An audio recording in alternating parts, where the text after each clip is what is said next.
What's up, YouTubers? This is your boy Big Metroid Fan 12 coming to you with another video game review, and this time I'm reviewing Ultraman Towards the Future, which was released on the NES. The Super Nintendo, not the NES, by Bandai and BEC. Now, pretty much this particular game is based off the old Ultraman show that was released around 40 years ago, pretty much practically back in the 70s and stuff like that. You know what I'm saying? And the plot of the game is that a Geetus virus rather, pretty much has infected Earth and created a group of giant monsters as a result, and now they're pretty much bent on taking out and obliterating life on Earth. And Jack Shino has pretty much become Ultraman, and then he's on a mission as Ultraman to pretty much take out these giant monsters and everything. And he pretty much uses Ultraman's Delta Plasma pendant to able to change into Ultraman now. In the game, you're pretty much playing Ultraman pretty much the entire time. You know what I'm saying? And in Ultraman Towards the Future is a fighting game where you fight and defeat pretty much 9 different monsters to prevent them to save Earth and to toward their plan and everything. Now, in my honest opinion, this game pretty much should have been a beat 'em up more so than a fighting game where each of the 9 stages ends in a boss battle, and in a boss battle that ends where you fight each of these monsters that's in the game.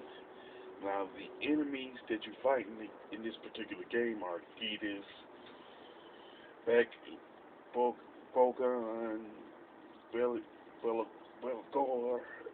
Belgora. I'm butchering these names, so forgive me for not pronouncing them right. But there's Warrant, Geetus 2, Setabukin, Majava, Kodan, and Kidasi, or something like that. I'm butchering these names. I know I'm not pronouncing them right, but these are the monsters that are in the game. If you want to look at the names and how they're pronounced, you can Google Ultraman Towards the Future.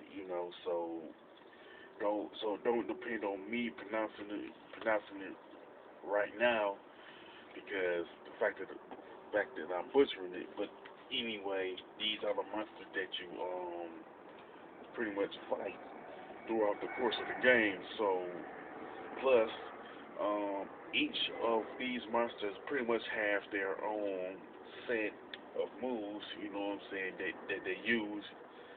But to be honest with you, their move lists are very limited, you know what I'm saying.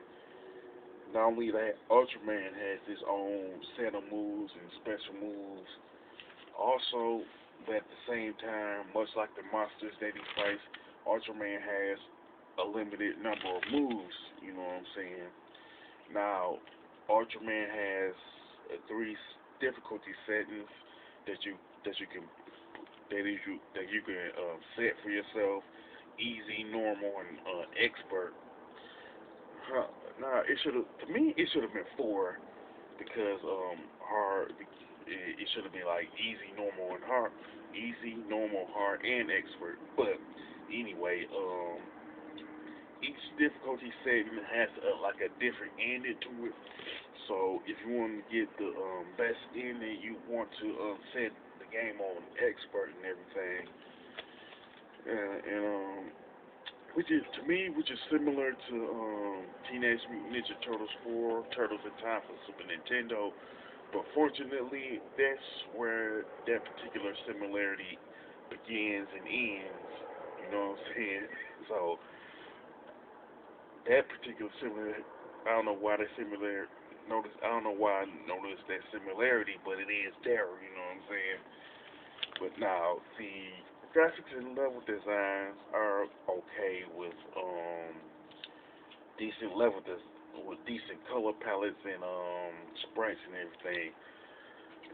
But to be truthful, that's the best part of Ultraman Towards the Future, in my opinion. Because everything else is, to me, just go downhill. You know what I'm saying? Now the controls and gameplay are just outright stiff to me. And one thing I noticed that I tried the monsters that you fight, energy can go low. For some reason, they don't go down in defeat. Mainly because I noticed that the first monster, I don't know why that is. But anyway, the hit detection is honestly it's kind of hit and miss. It really does depends on what moves you use. You know what I'm saying? Plus, the one thing I didn't necessarily care for was the fact that Ultraman has a limited number of moves and everything. He should have had more moves in his moves list and everything. Now the soundtrack is kind of okay, but at the same time, it ended up being forgettable, and it definitely didn't set any standards for the fighting genre and everything. Now, like I said earlier in the video, Ultraman Towards the Future should have been a beat 'em up, not a fighting game, because it really didn't make no sense for it to be like that, to be this particular genre.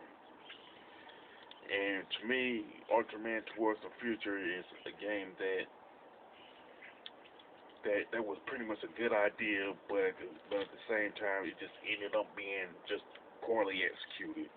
You know what I'm saying?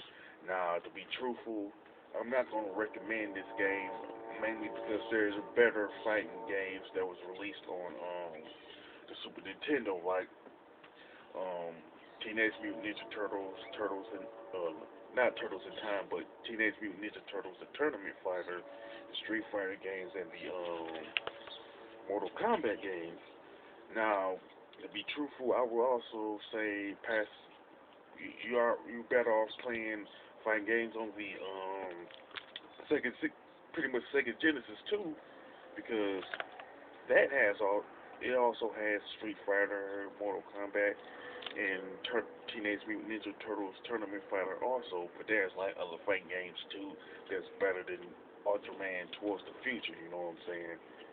So far as the score, I definitely give it a 4 out of 10 because of number one, it became a fighting game when it should have been a beat 'em up. The controls and the soundtrack and everything. So with that being said, if you played Ultraman Towards the Future and you have a similar opinion as I do, you can mention it in the comment section. If you like my review of Ultraman Towards the Future, don't hesitate to click the thumbs up button. And don't forget to subscribe. This is your boy Big Mentor Fan 12 signing off.